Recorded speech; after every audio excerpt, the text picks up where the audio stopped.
Welcome to Endurance Noise Live. It is Wednesday, August 12th, 2020. Still trying to figure out how to use this. This Wednesday, there's some news. Yesterday, we had the fastest known time of bad water to the top of Mount Whitney. And Harvey posted yesterday, said, "We did it, the fastest time from the lowest to highest place on the continental USA, 33 hours, 32 minutes. Big congratulations to him. He says he was moved over and over again when I felt the weight of the miles and the miles of generosity of people giving to the city gospel mission. Heard from my team early on in Death Valley National Park that we hit our goal of raising $5,000 for the programs for the homeless and individuals in recovery, a mark that was double our original goal. We doubled our goal again, and together we have raised $8,900. Wants to thanks everybody for contributing and sharing. Says, what a journey. To be honest, I didn't think I was going to beat the record or had much of a chance once I arrived at Lone Pine, mile 122. He says it was totally depleted from the heat in Owens Valley and was eating and wasn't, I think he meant wasn't eating or drinking enough. Each mile depleted me further of the internal reservoir, and I would take half of a cookie or 3 or 4 chips. It was so hot and my body was depleted, yet nothing really appealed that we had in the crew vehicle, and I was dehydrated hanging on. I know how that is. A lot of times the stuff you bring to a race, the stuff you just aren't interested in. I always say I kind of crave novelty. Anything different and new is definitely good. Harvey goes on to say that he called Kelly and told her that he was 85% chance he would stop at Whitney Portal at mile 35.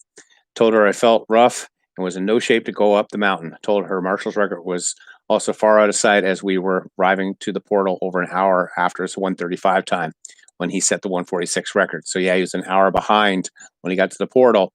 She told me not to stop. That is still possible and I should go for it. Then he said, told his crew on the final 13 miles of Portal Road that we would likely stop at 135. I really couldn't imagine going up to some of Whitney. And, that's quite a climb in itself. You leave Lone Pine, it's nice. So you've been out in the desert forever. There's like one small little place, Stovepipe Wells, I think at mile 40, then something else at 70. And then you get to 120 miles. Lone Pine's a quaint little one stoplight town, but it's got hotels and fast food and people. And then you turn left and you go up to the portal, and it's just uphill. Probably one of the hardest half marathons you could ever do. And driving your little car kind of has trouble. So walking, running up it is definitely pretty rough, pretty intimidating. And so as he was going to go do the last 13, but then it says at mile 132 on the switchbacks up Whitney, told my friend and crew member, Michael Mendez, as he went past in the car, prepare for the trail. The final 11 miles from 8,600 feet to 14,500 of the 146 is a mountain trail from Whitney Portal to the summit. Michael got a big smile. We planned, and I saved him as my primary crew person for Whitney. And that's a big thing. First, to do this, you've got to get permits, which I'm actually looking for a permit. My friends and I, we're going to do the High Sierra Trail, but I'm having issues where I just can't climb. So I'm going to drop them off in the Sequoias, hike with them a little bit, come back to Bakersfield, and then drive out and pick them up at Whitney Portal. And I'm hoping to maybe get a permit so I can hike out and find them. So he says, got to the portal at 135 and still wasn't convinced to go for the summit, but I thought if I go half a mile or even a mile on the trail, it will be further than I ever went when I previously ran from Badwater to the portal. Marshall Ulrich also messaged my crew to call him. So I called Marshall, told him I didn't know if I would even be able to summit, let alone go for the record. He told me that I could do it, to go for it, that he really believed I could still get the record. He was so supportive. Then it sounds like he, thankfully, he had some more support. It says Dave McCoy and his partner Tracy were also joining Michael and I, which made me feel a little better going for the summit. I felt that I had a bit more safety line in case something went poorly on the mountain, and that's definitely the case. It's good that he had 2 more people out there. Set off and we went fast. Something clicked. It felt like one of those days in the Appalachian Trail with my father when I was moving over rocks and climbing really fast. Part of me still felt we might have a chance. Kelly, my team, Marshall, all believed it was possible. I don't know until the final moment that we would actually make the record. I almost quit, but I'm so glad I stayed in there. We summited at 3:32 a.m., setting the new record by 22 minutes. Wow. And here he says, if you would have seen me stumbling the final 30 minutes, you might have wondered if we could make it. The thought crossed my mind. I still have to get off this 14,500 foot mountain. And I'll tell you, that's the part that's tough. So, the trail's not too bad. You get the trail camp. actually miles 4 to 6 when you leave Mirror Lake. To me, it gets rocky and kind of steep. Then the 99 switchbacks from Trail Camp up to Trails Crest. It's not bad. It's a really well-built trail. It's not that steep. But then you get on Trails Crest and you kind of goes up and down 100 feet here, 100 foot there. You get to the JMT Junction, and there's a sign that says 1.9 miles to go. And I'll tell you, that takes me over an hour, like 2 hours. And it's the trail. And once you get on Trails Crest, it's not really a dirt trail. It's more just covered in rocks.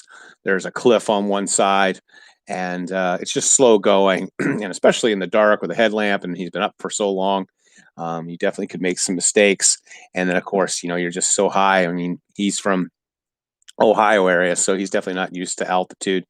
So he says, after spending no more than a few minutes taking in the moment and capturing photos, we retreated into the Whitney shelter. There were 3 guys in it already who were finishing the JMT, John Muir Trail. Marshall had warned me it would be cold, and I spent time in Boundary Waters with Dad. We were really cold, wet. I was underprepared, so I brought an outer shell of waterproof pants, jacket, gloves per recommendation of Marshall, and a winter face mask. Even with all the gear after finishing such a distance, it was cold. I was so grateful to Davey, Tracy, and Michael. 146 miles from the lowest to the highest. Really, it's 157 miles because you have to get off the mountain. It took him almost 9 hours to slowly walk off the mountain using all the remaining energy. And that's definitely a long time to come down. So yeah, up there on top of the mountain, there's a cabin, not a cabin, it's a rock hut. And you can get inside there, and it's, definitely good to just kind of take a break and get out of the elements. I've done Whitney. I've climbed it 6 times. I failed the first 2 times. I turned around at 13,000 feet, and I turned around with a mile to go just because I got there and it was late afternoon, and you shouldn't be on the mountains. So like 1 o'clock, turned around, finally did it. And I think the first time I did it, it took me quite a long time. My best one I've ever done is 7 up, which is basic, and then 6 down. But I've come down in about 9 hours, and often when I take people up there, it's about 9 hours. And, that's, normal people, 9 hours is kind of a, it's a long time.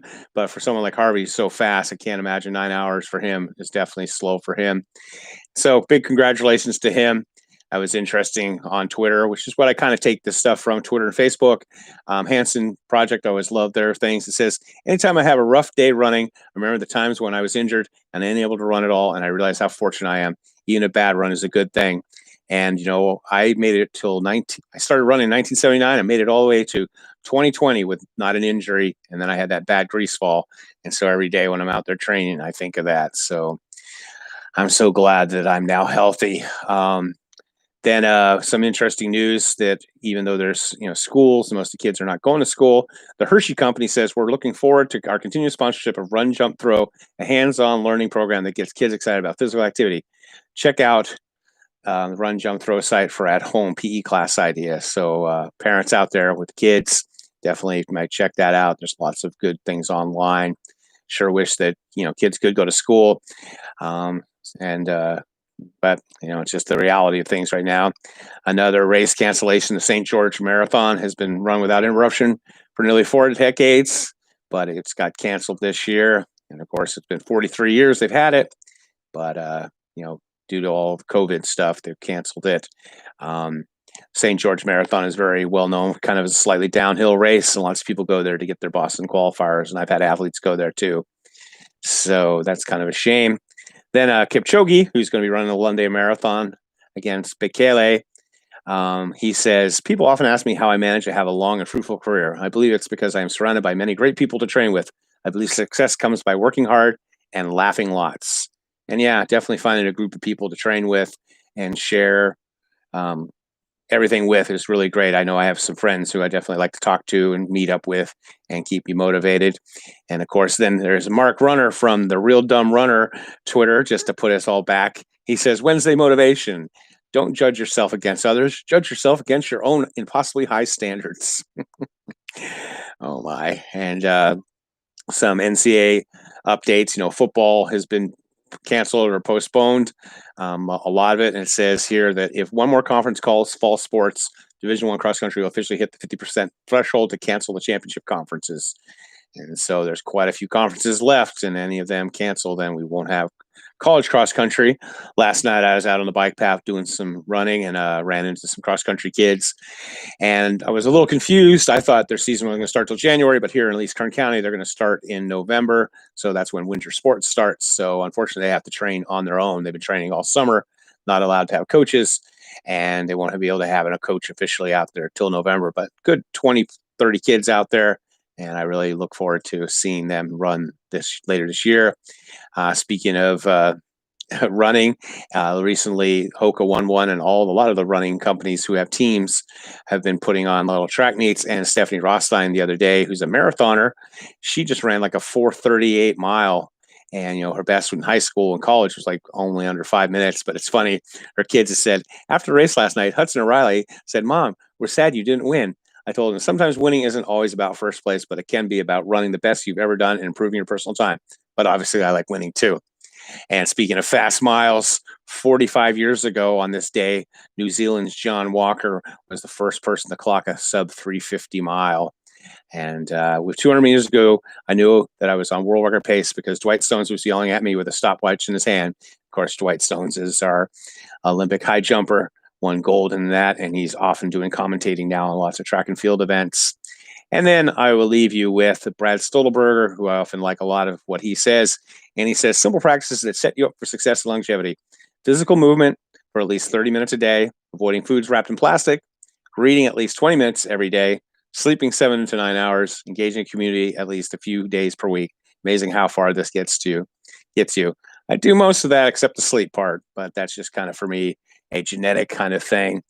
So that is Endurance Noise Live for August 12th, 2020. And as always, stay healthy, be boring, not epic.